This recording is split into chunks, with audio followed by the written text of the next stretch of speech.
So, welcome to this lecture. So, if you recall what we did in the last lecture, we covered in details that how the turbulent boundary layers or how the turbulent eddy viscosity and the eddy basically the eddy diffusivity and the eddy thermal diffusivity actually works.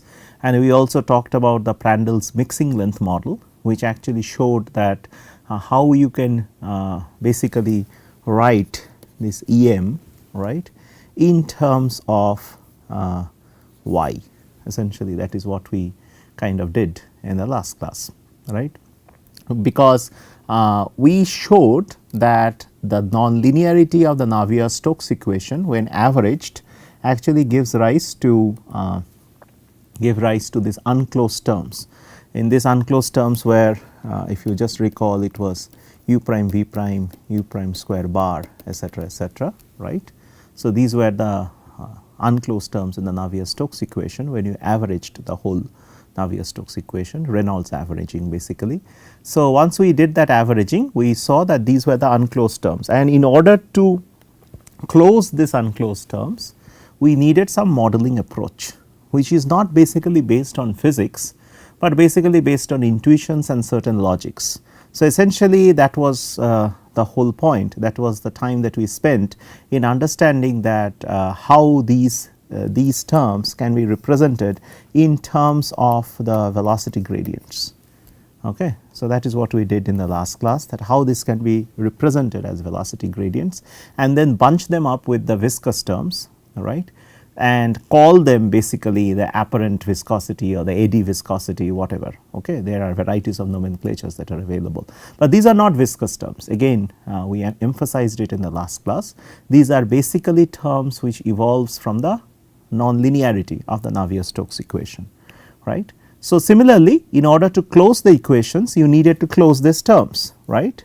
So, in order to close those terms, we advocated a simple model, which is basically called the Prandtl's mixing length model, and that is the mixing length model that we actually are going to use in the subsequent sections. So, next we took the problem of a flow over a flat plate. This is exactly what we started the course with, right, that external flow over a flat plate. So, that was the flow that we started with, and in that flow we saw that many of the boundary layer assumptions that we made were actually valid in the turbulent flow also. So, let us rewrite the equation. Okay. So, it is a turbulent boundary layer. Okay. So, the equations were, this is the averaged Navier-Stokes equation,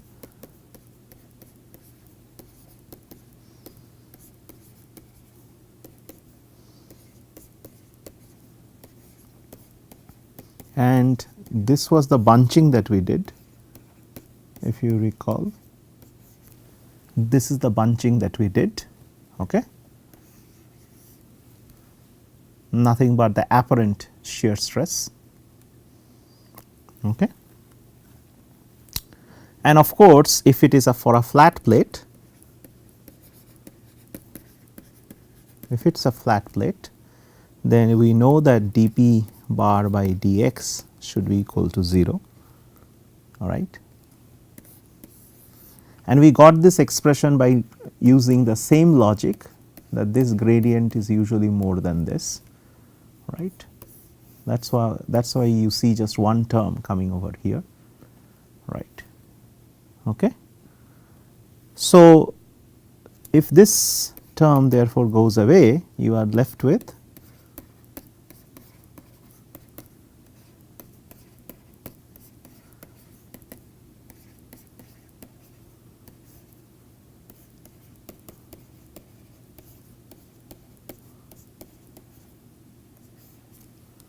this is the total equation,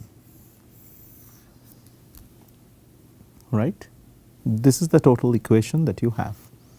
Now, in this particular equation, now you see these are basically the convective derivatives, all the non-linearities are actually hidden here.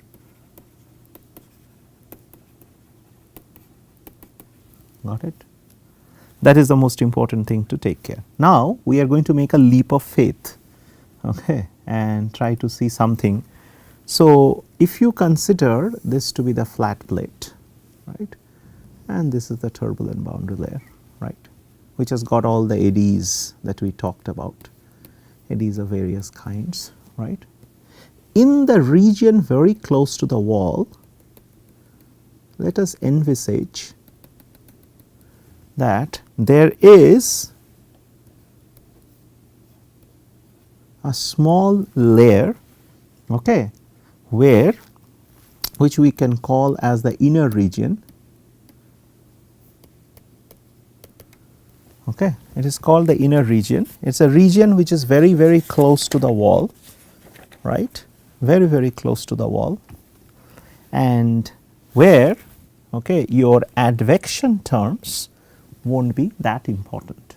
Okay, it is a region which is very, very close to the wall. Okay, it is a small fraction of the total boundary layer thickness. So, if this is the total boundary layer thickness delta, this is some region which we do not know what it is at this particular point, but this inner region, we call it the inner region, okay, and in this inner region it is very close to the wall,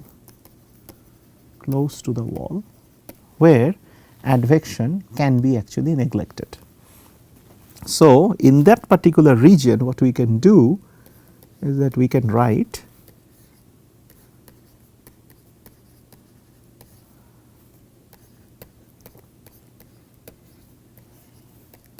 this is equal to 0, right, okay, because the advection term we have completely neglected. This actually leads to, since the differential of this with respect to, or the partial differential of this with respect to y is actually equal to 0, you have gamma plus epsilon m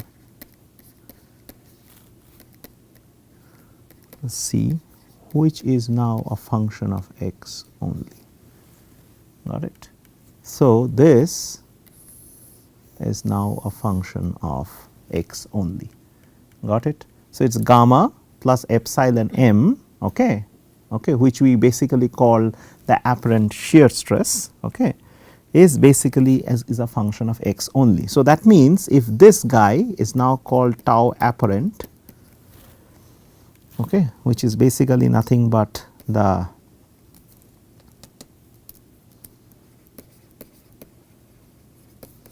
apparent shear stress, right, which is nothing but the apparent shear stress, is not a function of y. So, in this particular region, in this inner region, if we talk about this is the inner region, tau apparent is basically constant along the height of that particular layer. Okay. So, this tau apparent is not a function of y, means it is not a function of the height, okay, from the along the transverse direction, right. So, in other words, this means that this is constant, okay, along the height, okay, of the inner region, okay, for any given x, right. It is a function of x only, right. So, along this, along any height, if you consider it, this will be kind of constant. So, this makes our job very, very easy actually to analyze the problem. Okay. Now, at the wall, okay, that is at y equal to 0, right, absolutely at the wall, right, at the wall where we are considering this y equal to 0, okay, you can expect your u prime v prime to be equal to 0. It is very close to, it is at the wall, and the stress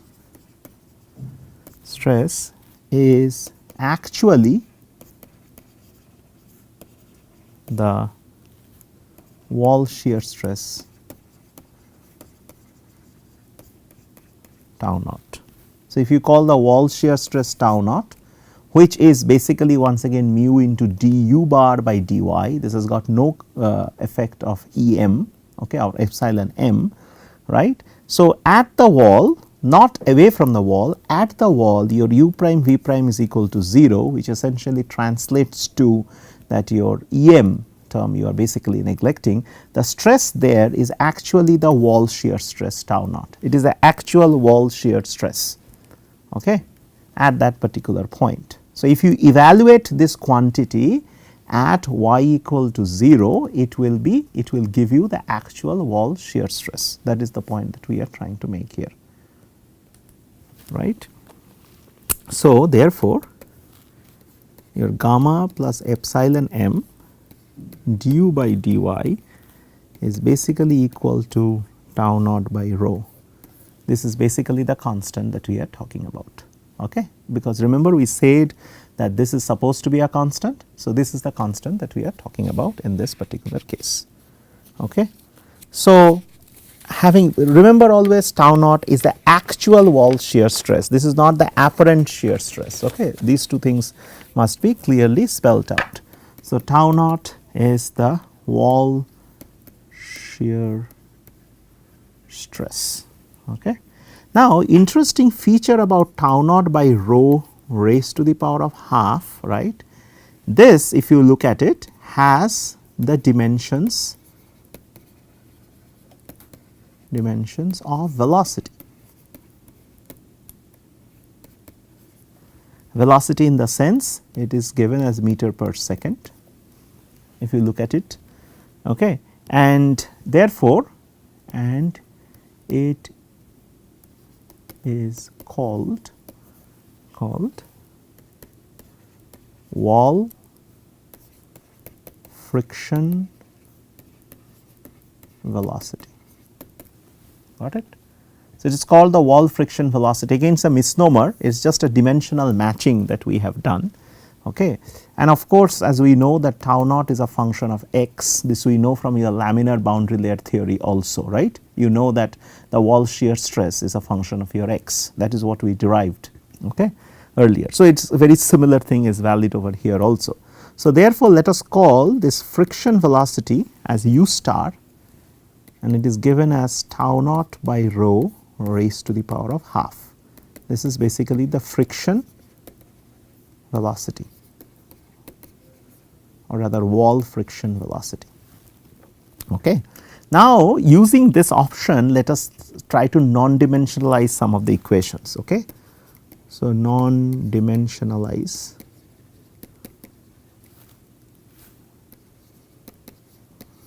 okay.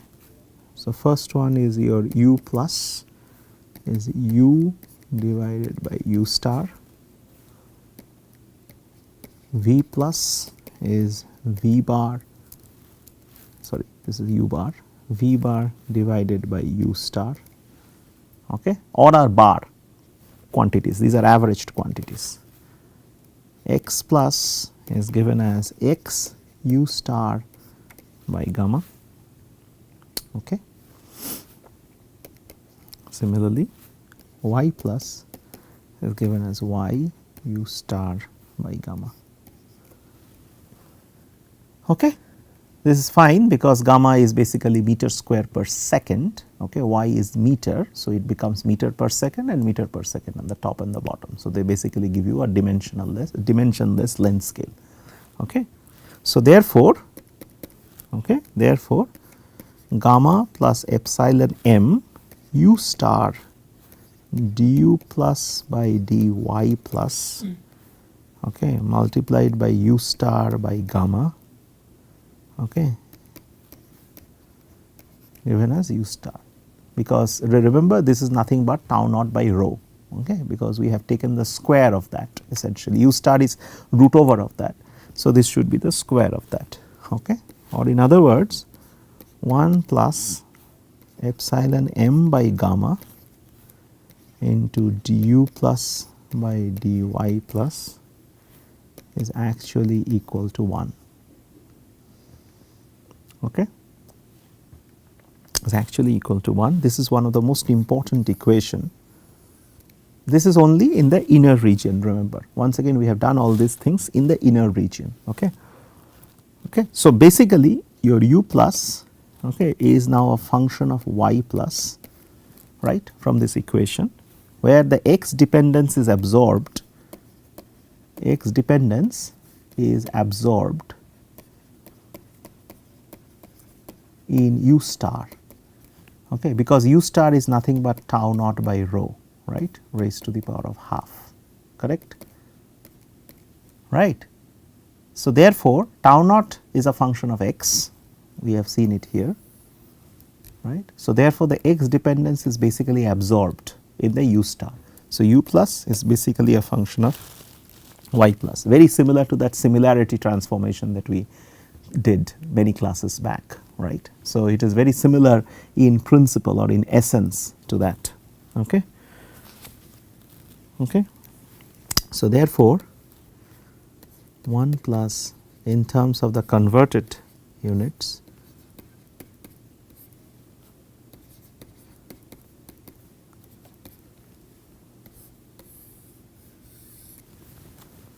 got it. This is the expression, right. Now, let us see in the inner region also whether we can have sub regions. Okay. Remember we said that there is this inner region and then of course, you have the parent boundary layer. So, within this inner region, okay, let us see, okay, there are two limits we are going to propose. Okay. There are two limits that we are going to propose. Okay. First one is called the viscous sublayer, okay,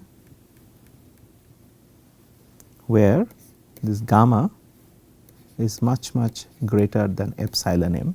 So, that means it is a region, it is a sub region very close to the wall, which is basically called the viscous sublayer. Got it? Why we are doing all these things, inner region, outer regions, etc., because once again we are interested in the shear stress, right, and later on the wall heat transfer rate, and for that we need to know the nature of the flow, not just in the entire flow field, but very close to the wall. This was the question that we stated when we started to do convective heat transfer, that for any engineering problem, the two important things that one needs to know is basically the wall shear stress and the wall heat transfer coefficient, right. In order to know those two things, we needed to know in the laminar counterpart what is the shear stress at the wall, that means the velocity gradient at the wall, and the what is the temperature slope at the wall, right. So, these two things we needed to know, and essentially the same thing we are trying to apply over here, that you may have a very turbulent flow field, but our interest may be if we can know that what the slopes or the profiles are behaving very close to the wall, we might have a good idea about what will be the wall shear stress and what will be the heat transfer coefficient, right. So, that is one of the reasons that we are following all these motions. Okay. So, the viscous sublayer we got it that this is should be greater than. So, basically the kinematic viscosity is much higher than the eddy viscosity, because in this that particular layer the viscous, as we if you recall, we said that when the Reynolds number is very low, that means when the eddy sizes are very low, okay, dissipation becomes very important. So, basically we are in that particular regime, right, very where viscosity is highly dominant. Okay. Then you have the fully turbulent sublayer. Once again this is the sublayer, this is all a part of the inner region, right, fully turbulent sublayer, right, fully turbulent sublayer where your epsilon m is much greater than gamma, right. So, in the fully turbulent this is once again a part of the inner region. So, if you just blow the whole thing, so this is say is your inner region, this is basically the full boundary layer, right. Out of this inner region there is this small region here which we are calling as the viscous sublayer, right, correct. This part we are calling it as the fully turbulent sublayer, right, and together this entire thing is basically called the inner region. got it. The inner region is further divided into two. In this particular part you have your epsilon m is much greater than gamma. That means you know that your Reynolds number will be a little higher, more than 1, right. In this particular region you know that your gamma is much greater than epsilon m, right. So, these are the two limiting conditions that we are trying to put forward here, right. And of course, then the entire thing, this entire thing is basically your delta, which is the thickness of the total turbulent boundary layer, got it. So, in the inner region we have this, in the outer region we have that, okay. So, under this considerations we can see that here of course, the scale you can target that Reynolds number will be of the order 1. Here we will see that the Reynolds number can go up to about 100, okay. So, beyond that, so these are basically the limits of the two, okay. So, what we would do is that let us take the first one, which is basically the viscous sublayer, okay. So, the viscous sublayer,